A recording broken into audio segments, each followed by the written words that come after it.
Hello and welcome to Magical Journey. I am your host, Daniel Cahoon. And so today, usually on Tuesdays, I usually try to drop an interview or other things related to the show. This week, I am not, however. This week, we're going to go over some stuff. I'm going to do a little bit of housekeeping before I get started with what I'm going to talk about this week. Um, First of all, next Tuesday is going to be part two of Lyria's story. If you followed part one, and I hope you did, if you have not, please go check it out. Um, it goes into Lyria's life with poltergeist, basically. She's had a lifelong haunting ever since her son was born, basically. And Part one talks about the early years of this. Part two will go into the current situation. Uh, as we're starting to do some housekeeping here, I want to point out some stuff to you. Uh, magicaljourney.com is your one-stop shop for all of my links. It has my playlist. It has all the social media that I'm on. There's some special guest appearances that I've made that I've added on there, and just a lot of really good information. So check that out, please. Also, uh, the Facebook group, Magical Journey, really good place to get information. There's photos there that I upload for the paranormal files and other things. There's articles that I post on there. There's posts related to the shows, upcoming and current and past. Yeah, had to think about that. And just a lot of information, a lot of good people there. It's a good chance for you to be able to get to meet and interact and engage with supporters of Magical Journey. The Facebook page is also a very good place to drop into and to like and follow. That's where you'll find all of the current posts for any of the lives, any of the shows that I'm dropping, and that kind of stuff. And then there's the page for the paranormal files. The paranormal files page will give you up to date information on the current most like thing, the thing that I'm dropping, the show for Thursdays. Um, what else? What else? What else? You'll also find links to my presence on X and TikTok. Uh, TikTok is kind of like a behind the scenes and journal kind of situation on there where I talk about uh, my stuff, about what's happening with the podcast, what's happening with me, and that kind of thing. So, all good resources, all good things to partake of and to enjoy and follow and all that kind of good stuff. Please do not forget to like, share, comment, and subscribe if you have not already. Shame on you if you haven't. Um, so this week, what I'm going to do instead of doing an actual like this type of show that you're used to me doing on Tuesdays, we are going to talk about um, we're going to talk about some stuff that I've discovered along the way, dealing with Asheville, North Carolina, and the importance of Asheville, North Carolina, to our current history in the world, and um, just why I feel that this area is very important uh, to us as people in the current realm of reality that we're in right now. Um, and why I feel like it is really good for us to understand what happened there recently and possibly why it happened. So, first of all, let's talk about something uh, directly related to Asheville that also relates to the country in general. So, there are three vortexes, major vortexes in the United States: Sedona in Arizona, Mount Shasta in California, and Asheville in Western North Carolina. Now, what exactly is a vortex? And it's going to open up another question when I answer this question, but we'll get to that. So, a vortex is two or more ley lines that intersect. And we'll talk about ley lines in a minute. One of the things I want to point out about Asheville, though, is that Asheville and Sedona is a big point here because Sedona is a major vortex, are both on the 33rd parallel. Okay. Keep that in mind when we talk about this because that's very important. It's very significant. Okay. Um, so ley lines, let me answer the question about ley lines. Ley lines were first really kind of introduced by Alfred Watkins in 1921. Um, they are basically like an energy grid over the earth. And Watkins theorized that all the major structures, historical structures, align with the earth, with these earth grids, the ley lines. So Stonehenge, um, the pyramids, all those things, he believed aligned into these grids somehow. Um, a vortex is where two or more of these ley lines intersect together. That's the working theory right now. And a vortex is a natural um, concentration of spiritual, electrical, magnetic, and electromagnetic energy. So it's all those things combined.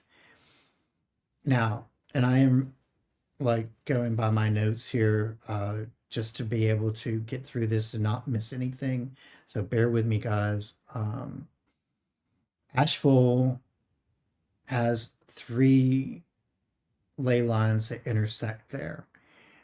So it's a big thing. It's big importance. Okay, there's a lot of energy in the Asheville area, in and around that. That is why it is such an important spot. Um, all of that area of Appalachia is very important, very energetically powered. Um, and Appalachia is also the oldest mountain range in the world, we believe. So the mountains in and around Asheville are a spiritual vortex with high light and high crystalline energy. There's a lot of crystal, like quartz crystal. You can literally see it on top of the ground there. There's tons of it there in that area. And this is, again, one of the reasons why Asheville is a very important power center, a very important center for light work, energy work of all kinds, basically. And so the significance of Asheville is you just can't, I really can't express it enough how significant this area really is um, to us spiritually, emotionally, physically, just all the way around. Um, the Blue Ridge Mountain area is also another area that's very well known for quartz, Shining Rock Wilderness and Pisgah National Forest uh, is an area that is very heavy in quartz. Um, You can literally spot quartz all over Appalachia. It's just walk through the woods. It's there. It's everywhere. It's literally all in your face. Um, Clear quartz is made up of silicone and oxygen atoms. So it's like silicone dioxide, I think is how that works. Um, I'm not super scientific, so yeah, there's that. Um, Clear quartz is healing energy, spiritual growth. It's a powerful, positive vibrational stone. Uh, Physically, clear quartz boosts your immune system and metabolism. It rids the body of toxins. Does a lot of good stuff like that. Mentally and emotionally, it releases negative emotion, magnifies brighter and more joyful feelings. So it's a feel good rock. It's a happy rock. Um, it's very uplifting and it's very cleansing. Uh, and that's one of the important parts of this area is Asheville is a very healing, very cleansing. All of these, all of these attributes align with the importance of Asheville in the scheme of things in current history. And this is why the significance of Asheville is so important. Okay. Clear quartz also connects to all the chakras and it helps to clear blockages in all the chakras. Some of the purest and highest quality quartz is mined in Western North Carolina. Keep that in mind. And let's also, I'm going to add lithium to that because lithium is a big deal in that area. We've all heard about the belief that part of the reason why Helena was um, struck that area was to create an opportunity for land grab so that they can mine the lithium. I mean, I'm not going to argue the point because I kind of believe that myself. Just saying. Um, the quartz is also used for building semiconductors, solar panels, ceramics, um, analog clocks, and watches. These are all things that clear quartz is used in. Um, Clear quartz also comes in forms such as amethyst, citrine, onyx, and agate. So my theory on all of this is that because of the spiritual value of Asheville and Western North Carolina and all of the Appalachia area around there. I mean, we're talking about a vast area that was in what I now call the strike zone, where Helena hit and devastated so hard. Um, all of this area is massively just, it's highly charged, it's very powerful, and is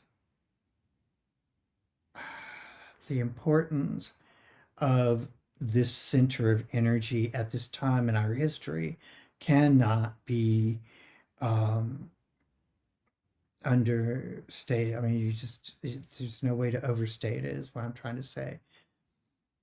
So, this is kind of why I've been focusing uh, research on this area and why I've been like kind of flirting with these concepts and talking about them in the paranormal files and in some of my previous shows and so forth is because I do not think it was a coincidence that this area was struck as hard as it was by this hurricane. I do not feel like this hurricane was a naturally formed hurricane. There's a lot of things that I feel about this that um, it was scientifically engineered, and these are some of the reasonings I have behind that. Is that it was designed to strike this area, to do lots of damage and devastation, to instigate the possibility for land grabs, and to make it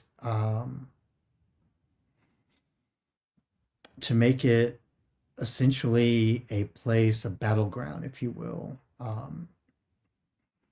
in a sense. So as I do more and more investigation, as I do more and more research into this area, and I um, I throw a little bit more out there all the time. Keep these things in mind, guys, because you know, conspiracy or not, I don't, either way, something is just really wrong here. It's just not right. Okay. And that's really what I'm getting at here. So, anyway, I'm going to leave it there for right now. But these are things that I've been researching, things I've come across in my research, things that I want to present to you guys as a whole, and and my reasonings for that. So stay tuned with me. Remember again, next Tuesday I will have part two of Lyria's story on the Tuesday morning drop. Um, I've got some other really, really good stuff coming up. Let me jump to my calendar right quick and I'll tell you guys. Um, my Friday night lineup coming up. Well, first of all, let's talk about Wednesday. Wednesday the 4th, there is a new form of the forbidden. We're going to be talking about um, the 440 kilohertz um, music and what the importance of that. Um, my Friday lineup is looking like this right now. I have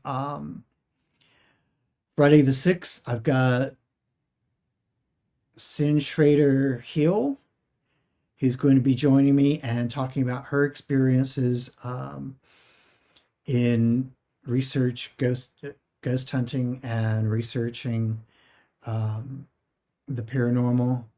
On December the 13th, I have Michael Cameron, who is going to be discussing his life of high strangeness. That's a very, very intense show that I want you guys to join me on. Michael's story is incredible. It's absolutely incredible. On December the 20th, I will have Tom Franklin from The Eye of Jupiter joining me, and we're going to be doing a recap of the year for Magical Journey. So, again, another one that I hope you will join me on and will not miss. And then December the 27th, I have Mark Elliott Foltz joining me for a very good closure to the year. Mark is just an incredible person. He channels, he is a witch. He does just an amazing amount of stuff that is going to be a very interesting, a very exciting interview, and I'm looking very forward to closing out the year with that. So those are the things coming up, and I hope to see you there for those. And may your journey always be magical.